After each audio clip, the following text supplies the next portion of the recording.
ನೋಡಿರಬಹುದು, ಮತ್ತೆ ಆದರೆ ನಾವು ಹಾಗಲ್ಲ. ಏನು ನೋಡಿದ್ದೀರಾ ನೀವು? 3 ಲೋಕದಲ್ಲಿಯೂ ನಮ್ಮ ಅಧಿಕಾರವನ್ನು ಸ್ಥಾಪಿಸಿಕೊಂಡಿದ್ದೇವೆ. ಹೌದಾ? ಅಷ್ಟು ಶಕ್ತಿ ಸಾಮರ್ಥ್ಯ ನಮ್ಮಲ್ಲಿದೆ. ನಿನ್ನ ಈ ಮಂಗ ಬುದ್ಧಿಯನ್ನು ಬಿಟ್ಟು ಮರ್ಯಾದೆಯಲ್ಲಿ ಹಿಂದೆ ತೆರಳಿದರೆ ಲೇಸು, ಇಲ್ಲವಾದಲ್ಲಿ ನಿನ್ನ ಪಾಲಕ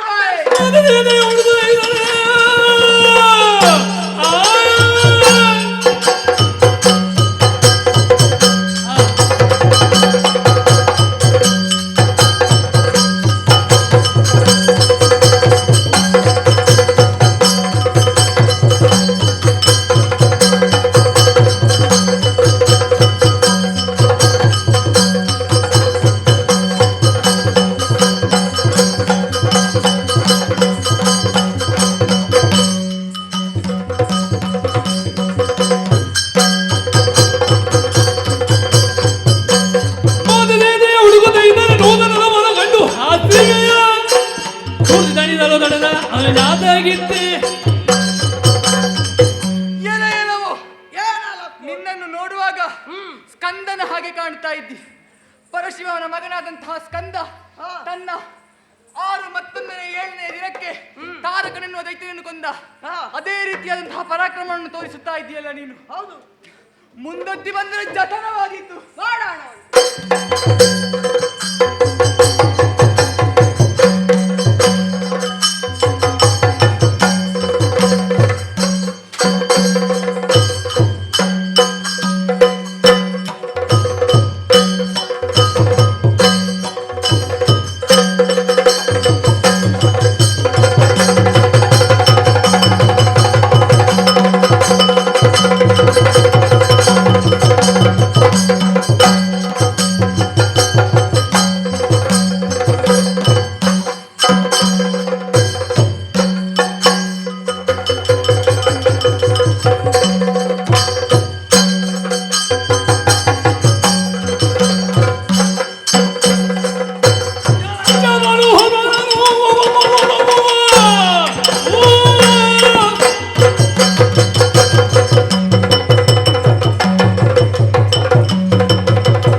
ಈಗ ನಿನ್ನ ಮುಂದೆ ಬಂದು ನಿಂತವನು ಸಾಮಾನ್ಯನೆಂದು ಭಾವಿಸಿದ್ದೀಯ.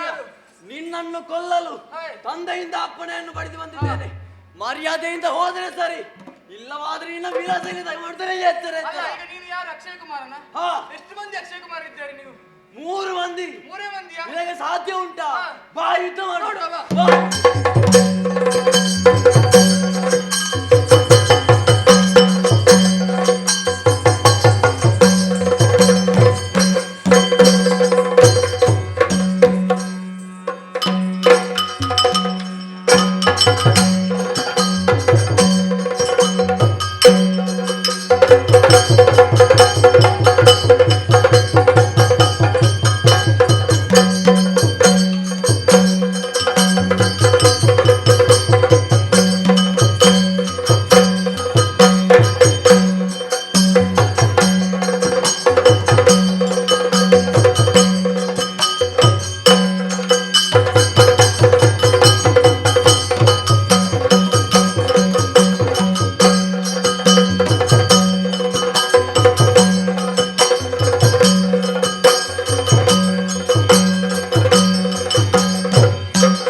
ಲಂಕಾ ನಗರದ ಉದ್ಯಾನವನಕ್ಕೊಂದು ಮಂಗ ಬದ್ದಿದೆ ಅಂತೆ.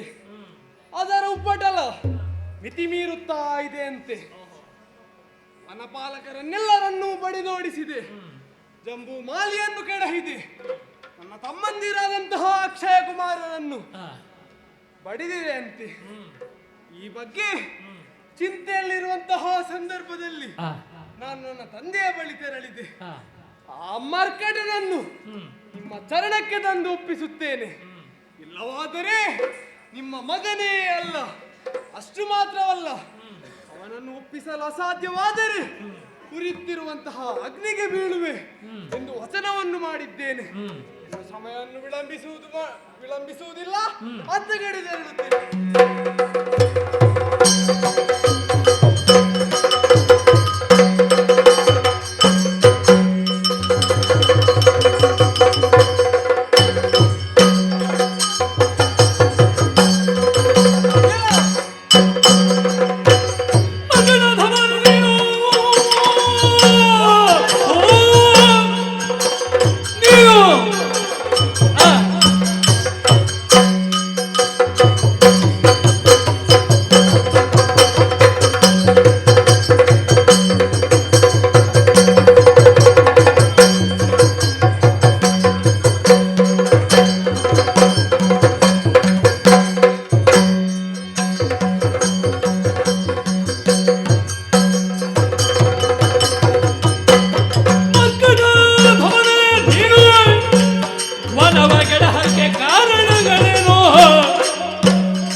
ನಿನ್ನಿಂದ ಇಷ್ಟೊಂದು ಉಪ್ಪಟಲವೇ ನಂಬಲು ಅಸಾಧ್ಯ.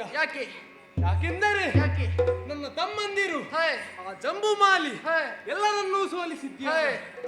ಮರ್ಕಟ ನಮ್ಮಂತಹ ರಾಕ್ಷಸರಿಗೆ ಪ್ರಾಣಿಗಳ ಜೊತೆ ಹೋರಾಡುವ ನೈಪುಣ್ಯ ಇಲ್ಲ. ಮತ್ತೆ ಯಾರೊಟ್ಟಿಗೆ ಹೋರಾಡುವುದು ನೀವು? ಯಾಕೆ ಗೊತ್ತಾ?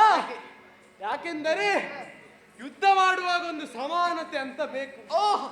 ನಾವು ಕತ್ತಿಯನ್ನು ಎತ್ತಿದರೆ ನೀವು ಆಕಾಶಕ್ಕೆ ನೆಗೆಯಬೇಕಾದಿತ್ತು.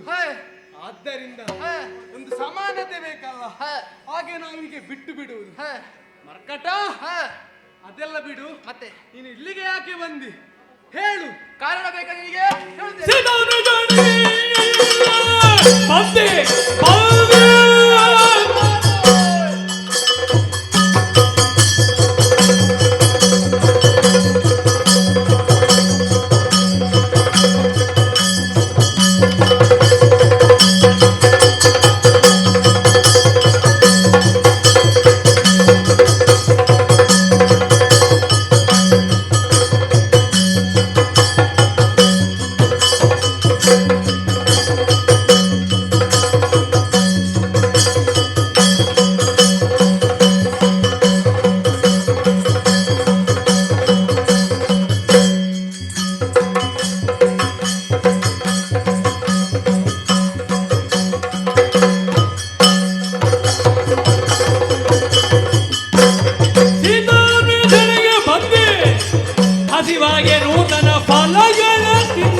ಈ ಲಂಕೆಗೆ ಬಂದವ ನಾನು. ಬಂದವ, ನನ್ನ ಕಾರ್ಯ ನಿರ್ವಹಣೆ ಆಯಿತು. ಆದರೆ ಹಸಿವಾಗುತ್ತದೆ ಎನ್ನುವ ಕಾರಣಕ್ಕಾಗಿ ವೃಕ್ಷಗಳ ಮೇಲೆ ಹತ್ತಿ ಹಣ್ಣು ಹಂಪಲುಗಳನ್ನು ತಿನ್ನುವಂತಹ ಕಾಲಕ್ಕೆ ಯಾರ್ಯಾರೋ ಬಂದರು, ದರ್ಪದಿಂದ ಮಾತನಾಡಿಸಿದರು. ಹಾಗಾಗಿ ಅವರು ದರ್ಪದಿಂದ ಮಾತನಾಡಿಸಿದ ಕಾರಣದಿಂದಲಾಗಿ ಅವರಿಗೆ ಆ ರೀತಿಯಾದಂತಹ ಪಾಠವನ್ನು ಕಲಿಸಬೇಕಾಗಿ ಬಂದಿತ್ತು.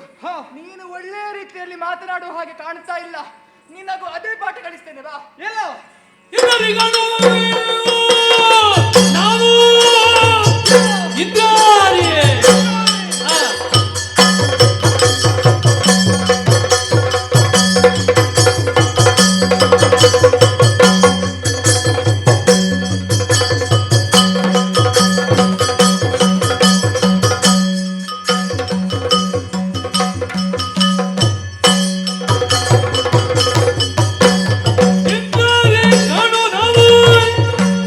ಒಡೆಯದ ಜಗಂಧರ ಸುಪುತ್ರದು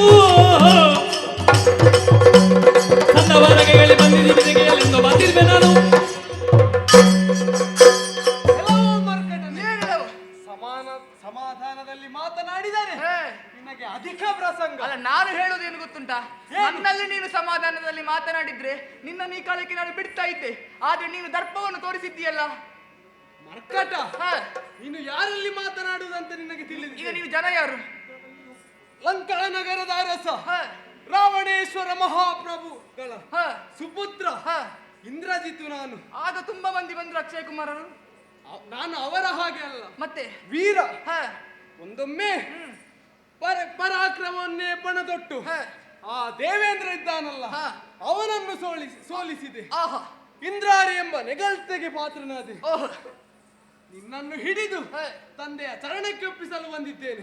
ನೀನಾಗೆ ಬರುತ್ತೀಯೋ ಅಲ್ಲ ನಿನ್ನನ್ನು ಎಳೆದುಕೊಂಡು ಹೋಗಬೇಕು. ಬಾ ಮುಂದೆ.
ಬಡಿಯುವುದರಿಂದ ಏನು ಪ್ರಯೋಜನವಾಗುತ್ತಾ ಇಲ್ಲ.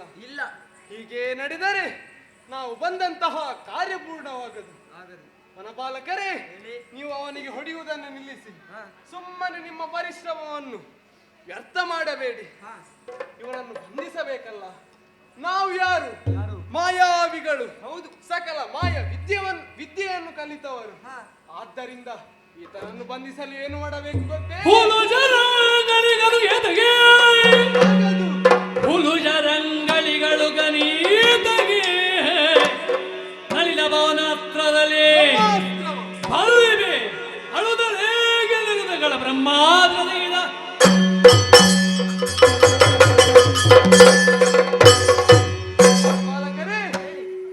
ಇವನನ್ನು ಲೋಹ ನಿರ್ಮಿತವಾದಂತಹ ಸರಗಳಿಂದ ಬಂಧಿಸಲು ಅಸಾಧ್ಯ. ಏಕೆ ಗೊತ್ತೇ? ಇವ ವಿಶೇಷವಾದ ಕಾಯವನ್ನು ಹೊಂದಿದ್ದಾನೆ.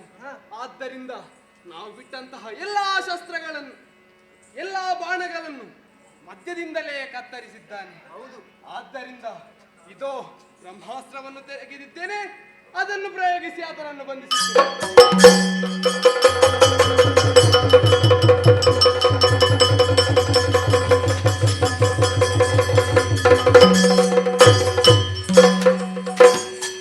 ಲೋಕ ಭೀಮಯ್ಯನೊಲಿದ ಕಾರಣದಿಂದ 10,000 ರಾಕ್ಷಸರು ಒತ್ತಿ ಕುಂಭ ತಳ ಮುರಿದಾನೆ ಬಡಿದಲ್ಲಿ ವಿಚಾರಗಳಲ್ಲಿ ರಾಜಿತು ನೋಡುತ್ತಾ. ಅಯ್ಯೋ, ಈತನನ್ನು ಬ್ರಹ್ಮಾಸ್ತ್ರದಿಂದ ಬಂಧಿಸಿದೆ. ಆದರೆ ನಮ್ಮವರು ಆತನನ್ನು ಹಿಡಿಯಲೆಂದು ಹೋದಾಗ ಒಂದು ಸುತ್ತು ತಿರುಗಿದ, ಎಲ್ಲರೂ ಧರೆಗೊಳ್ಳಿದ್ದಾರೆ. ಇವನನ್ನು ಹೀಗೆ ಬಿಟ್ಟರೆ ಮುಂದೊಮ್ಮೆಗೆ ನಮಗೆ ಗಂಡಾಂತರ ಬರಬಹುದು. ಆದ್ದರಿಂದ ಇವನ ಸುತ್ತಲೂ ಕಟ್ಟಿಗೆಯನ್ನು ರಾಶಿ ಹಾಕಿ ಅದಕ್ಕೆ ಬೆಂಕಿ ಕೊಡಿ, ಈ ಕಪ್ಪೆಯನ್ನು ಸುಟ್ಟು ಹಾಕುವ. ಈ ರೀತಿಯಾಗಿ ನಿನ್ನನ್ನು ಸುಟ್ಟು ಹಾಕಿದ್ರೆ ನಾನು ಬಂದಂತಹ ಕಾರ್ಯ ಯಾವುದು? ರಾವಣನಿಗೆ ತಕ್ಕದಾದಂತಹ ಪಾಠವನ್ನು ಕಲಿಸಬೇಕು ಎನ್ನುವ ಹಾಗೆ.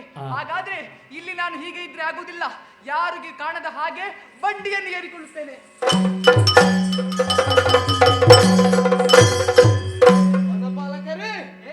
ನೋಡಿದಿರ ನನ್ನ ಶಕ್ತಿಯನ್ನು? ನನಗೆ ಹೆದರಿ ವಜ್ರ ರಥದಲ್ಲಿ ಏರಿದ್ದಾನೆ. ಹೌದು, ನಾವು ಅರಮನೆಯಿಂದ ಬರುವಾಗ ತಂದಿದ್ದೇವಲ್ಲ. ಹೌದು, ನಮ್ಮ ಕೆಲಸ ಅಂತೂ ಸುಲಭವಾಯಿತು. ಈತನನ್ನು ನನ್ನ ಜೊತೆ ಅರಮನೆಗೆ ತನ್ನಿ. ಖಂಡಿತ.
ಮಾಡಿ ಆಯಾಸವನ್ನು ಗೊಂಡಿರುವೆ. ನೀನು ವಿಶ್ರಾಂತಿಯನ್ನು ಪಡೆದುಕೋ. ಮಂತ್ರಿಗಳೇ, ಆ ಕಪ್ಪಿಯನ್ನು ವಿಚಾರಿಸಿ.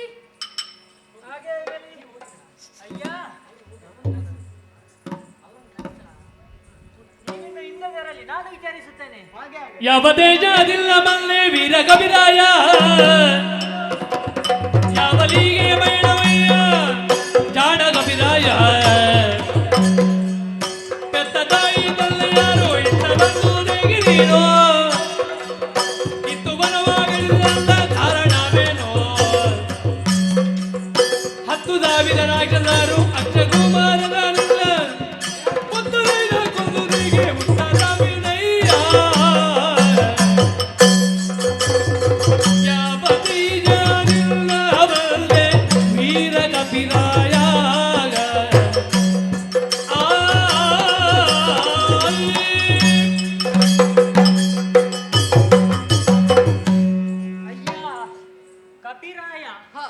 ನೀನು ಮಾಡಿದ ಕೆಲಸ ಎಂತದ್ದು. ನಿನ್ನನ್ನು ನೋಡುವಾಗ ಇಲ್ಲಿಯವನೆಂತ ಗೊತ್ತಾಗುವುದೇ ಇಲ್ಲ. ಮತ್ತೆ ಹೊರಗಿನಿಂದ ಬಂದವನಂತೆ ಕಾಣಿಸುತ್ತಾ ಇದ್ದೀಯ. ಹಾಗಂತ ಹೊರಗಿನಿಂದ ಬರುವುದಷ್ಟು ಸುಲಭವಲ್ಲ. ಯಾಕೆ? 100 ಯೋಜನ ಸಮುದ್ರ, ಅದನ್ನು ದಾಟಿ ಬಂದೆ ಎಂದಾದರೆ ಮೆಚ್ಚಲೇಬೇಕು. ಅಲ್ಲ, ನೀನು ಹಸಿವಿನಿಂದ ಬಂದಿದ್ದಾರೆ, ಇಷ್ಟು ಕೃತ್ಯವನ್ನು ಮಾಡುತ್ತಾ ಇರಲಿಲ್ಲ. ಇಷ್ಟಕ್ಕೆಲ್ಲ ಕಾರಣ ಏನು? ಯಾಕೆ ಬಂದೆ? ಎಲ್ಲಿಂದ ಬಂದೆ ಹೇಳುವೆಯಾ? ನನ್ನ ಪರಿಚಯ ಹೇಳಬೇಕಾ? ಮೊದಲು ನಾನು ಕೇಳಿದಂತಹ ಪ್ರಶ್ನೆಗೆ ಉತ್ತರ ಕೊಡಿ ನೀವು. ಏನು?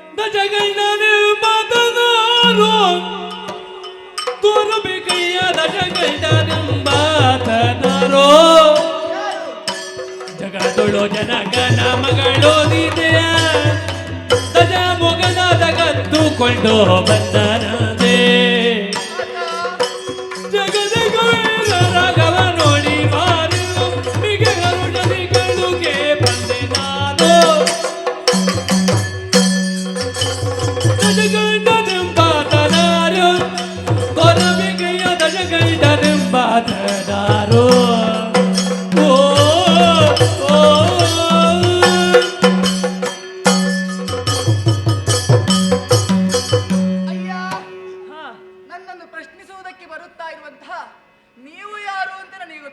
ನಾನು ಇಲ್ಲಿಯ ಮಂತ್ರಿ ಪ್ರಹಸ್ತ.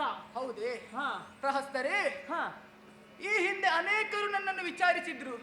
ಆದರೆ ಅವರು ವಿಚಾರಣೆ ಮಾಡುವಂತಹ ರೀತಿಯಲ್ಲಿ ಲೋಪ ಇತ್ತು ಎನ್ನುವ ಕಾರಣಕ್ಕಾಗಿ ಅವರನ್ನು ಆ ರೀತಿಯಾಗಿ ನಾನು ಭಂಗಿಸಿದ್ದು. ಆದರೆ ಈಗ ನೀವು ಕೇಳುತ್ತಾ ಇರುವಂತಹ ರೀತಿ ಅದು ಸರಿಯಾಗಿದೆ. ಹಾಗಾಗಿ ಸರಿಯಾದ ರೀತಿಯಲ್ಲಿ ನಾನು ಉತ್ತರವನ್ನು ಕೊಡುತ್ತೇನೆ.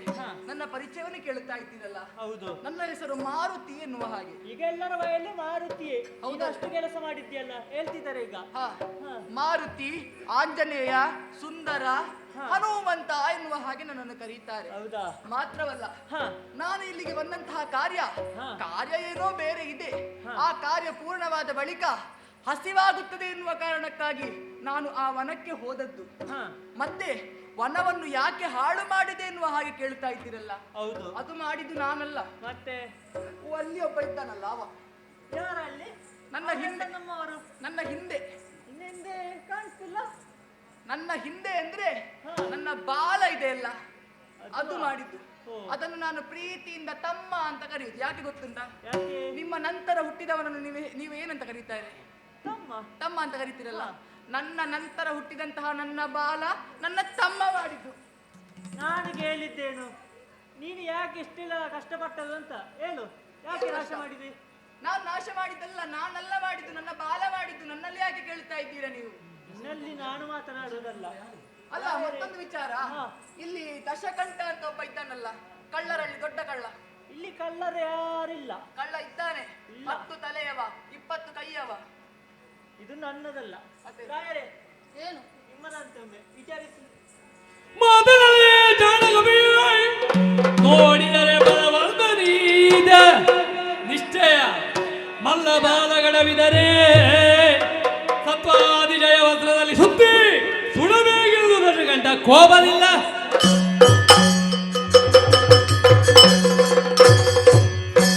ಮಂತ್ರಿಗಳೇ, ನೋಡಿದಿರಾ ಈ ಕೋತಿಯ ದರ್ಪವನ್ನು? ಇದು ಸಾಮಾನ್ಯ ಕಪ್ಪಿ ಅಲ್ಲ ಎಂಬುದು ಇದರ ಮಾತಿನಿಂದಲೇ ಅರ್ಥವಾಗುತ್ತಾ ಇದೆ. ಇದಕ್ಕೆ ತಕ್ಕುದಾದಂತಹ ಶಾಸ್ತಿಯನ್ನು ಮಾಡಬೇಕಾಗಿದೆ. ಹೌದು. ಅದಕ್ಕೆ ವಾನರರ ಮುಖ್ಯ ಅಂಗವಾದಂತಹ ಬಾಳ